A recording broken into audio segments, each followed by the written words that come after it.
রাজ্যে ইতিমধ্যেই প্রকাশিত হয়েছে 2025 সালের মাধ্যমিক পরীক্ষার ফলাফল। এবারের ফলাফলে রাজ্যের পঞ্চম স্থানে উঠে এসেছে হুগলি জেলার এক প্রত্যন্ত গ্রামের কৃতী ছাত্র দীপ্তজিৎ ঘোষের নাম। সে হুগলি জেলার পান্ডুয়া ব্লকের অন্তর্গত ইটাচুনা গ্রাম পঞ্চায়েতের মাখালদি পূর্ব পাড়ার বাসিন্দা। দীপ্তজিৎ শ্রী নারায়ণ ইনস্টিটিউশনের ছাত্র। মাধ্যমিক পরীক্ষায় সে অসাধারণ ফলাফল করে 700 নম্বরের মধ্যে 691 নম্বর অর্জন করেছে, যার মাধ্যমে সে রাজ্য স্তরে পঞ্চম স্থান অধিকার করে। তার এই সাফল্যে পরিবার, বিদ্যালয়, গ্রামবাসী ও জেলার মানুষজন অত্যন্ত গর্বিত। বিদ্যালয় কর্তৃপক্ষ জানিয়েছেন, দীপ্তজিৎ বরাবরই অত্যন্ত মেধাবী ও পরিশ্রমী ছাত্র ছিল। পড়াশোনার প্রতি তার নিষ্ঠা ও মনোযোগ অনুকরণীয়। বিদ্যালয়ের শিক্ষক-শিক্ষিকারাও তার এই অভূতপূর্ব সাফল্যে আনন্দিত ও গর্বিত।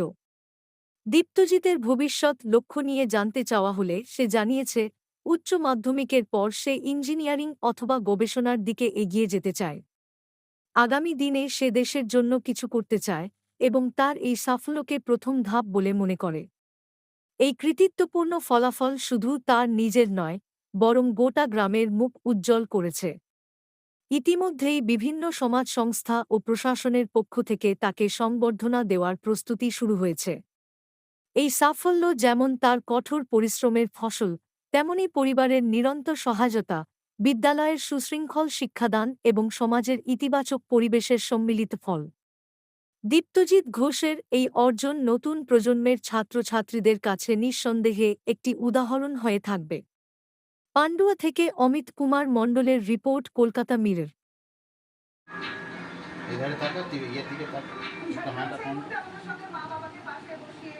বাবার সঙ্গে একটু কথা বলে নেবো এই ব্যাপারে। ছেলে পঞ্চম স্থান অধিকার গ্রহণ করেছে ওয়েস্ট বেঙ্গলের মধ্যে, তো সেই ব্যাপারে কি বলবেন?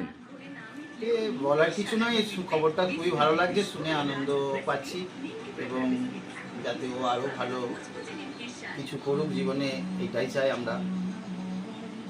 এর পিছনে ওর মায়ের অনেক অনেক অবদান। মা সবসময় ওর সাথে আছে, ছিল এবং থাকবে আশা করছি।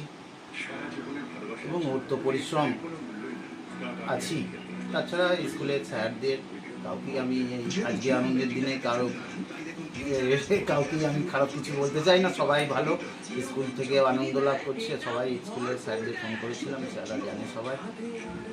আর কিছু সঙ্গে সরাসরি একটু কথা বলবো খবর বর্ধমান নিউজ থেকে। দীপ্ত, আজকে তুমি মাধ্যমিক পরীক্ষায় পঞ্চম স্থান অধিকার করেছো, এই ব্যাপারে তুমি কি বলবে? কি বলবো, একদম বাক্যহারা হয়ে গেছি আমি। কিছু বলার মতো নেই। আমি একটা আশা করেছিলাম যে কিছু একটা হতে পারে। পঞ্চম খুবই আনন্দ হচ্ছে। যখন নিউজটা শুনলাম তখন একেবারে কেঁদেছিলাম, থামতে পারিনি। আজকে তোমার বাবা মা থেকে স্কুলের শিক্ষক শিক্ষিকা যে তাদের ব্যাপার নিয়ে তুমি কি বলবে? অবশ্যই সবার অবদান আছে। পরীক্ষা আমি নিশ্চয়ই দিয়েছি, কিন্তু এই পরীক্ষায় যাওয়ার আগে প্রস্তুতি আমাকে করিয়েছে আমার বাবা, আমার মা, আমার দাদা, তারপরে স্কুলের স্যার ম্যাডামরা, আমি যার কাছে পড়তাম প্রাইভেট টিউটার, তারা সবারই অবদান আছে এর পেছনে। তারপরে আমার ইটাচুনা শ্রী নারায়ণ ইনস্টিটিউশনে যে সকল শিক্ষকরা আছেন তাদেরকে আমি অসংখ্য শিক্ষক ম্যাডাম, শিক্ষক শিক্ষিকা সবাইকে, সবার জন্যই আজকে আমি এটা কিছুভাবে সবার অবদান আছে এখানে। ওকে হেল্প করেছে প্রত্যেকেই। তুমি বড় হয়ে তাহলে কি হতে চাইছো এখন? আপাতত আমি মেডিকেলের দিকেই যেতে চাইছি, নিট দেবো, মেডিকেল লাইনে যেতে চাইছি।